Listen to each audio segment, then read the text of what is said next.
তাদের 200 টাকা আগে দিয়ে একটা কাট করে বলছে কি ঈদের সময় আপনাকে 5,000 টাকার আমরা জিনিসপত্র দিব। আসলে দিবি কিনা জানি না। এই যে ভুয়া কথাগুলো বলে, যা না বলে পারলাম না। জামাত যারা আছে তারা যে ধরনের কর্মকাণ্ড করতেছে, এটা কিন্তু খুব দুঃখজনক। সামনে আমরা ভালো একটা সরকার নির্বাচিত করতে পারি, সেদিকে আমাদের বড় লক্ষ্য। আমাদের বাস্তবহারা দল দ্বারা আসলে যেই ক্ষমতায় আসুক না কেন, বাস্তবহারা দলের দিকে, বাস্তবহারা মানুষের দিকে একটু কমই নজর রাখে। আমি আশা করি আমাদের মঞ্চে অনেক মুরব্বী আছেন এবং আছেন, যে আমাদের দলের নেতৃবৃন্দ আছেন, ওনারা যদি ক্ষমতা আসতে পারেন বাস্তবহারা দলের দিকে একটু লক্ষ্য রাখবেন।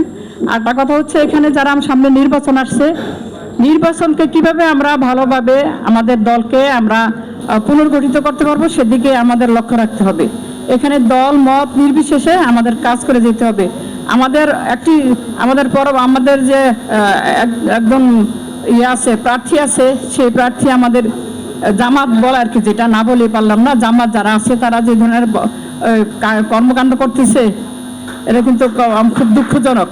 তা আপনার জামাতের হাত থেকে আপনারা লক্ষ্য রাখবেন। ওনারা বাসায় গিয়ে নারীরা বিভিন্ন রকমের কথাবার্তা বলে তাদের 200 টাকা আগে দিয়ে একটা কাট করে বলছে কি ঈদের সময় আপনাকে 5,000 টাকার আমরা জিনিসপত্র দিব।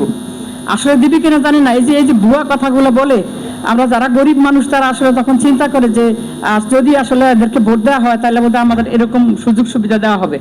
আপনারা বিভিন্ন জায়গায় ওনাদের কর্মকাণ্ড দেখেছেন, এই কর্মকাণ্ড দিকে আপনারা নজর রাখবেন সবাই। এখন আমাদের যার যেখানে প্রার্থী আছে, সেই প্রার্থীকে আমরা কিভাবে জয়যুক্ত করব, সেদিকে আমাদের অবশ্যই খেয়াল রাখতে হবে। আমরা সবাই ভালো থাকি, সুস্থ থাকি এবং আগামী আমাদের জাতীয় নির্বাচন আমাদের ধানের শীষকে যেভাবে আমরা আনতে পারি, সেই দিকে আমরা অবশ্যই আমাদের কার্যক্রম চালিয়ে যেতে হবে।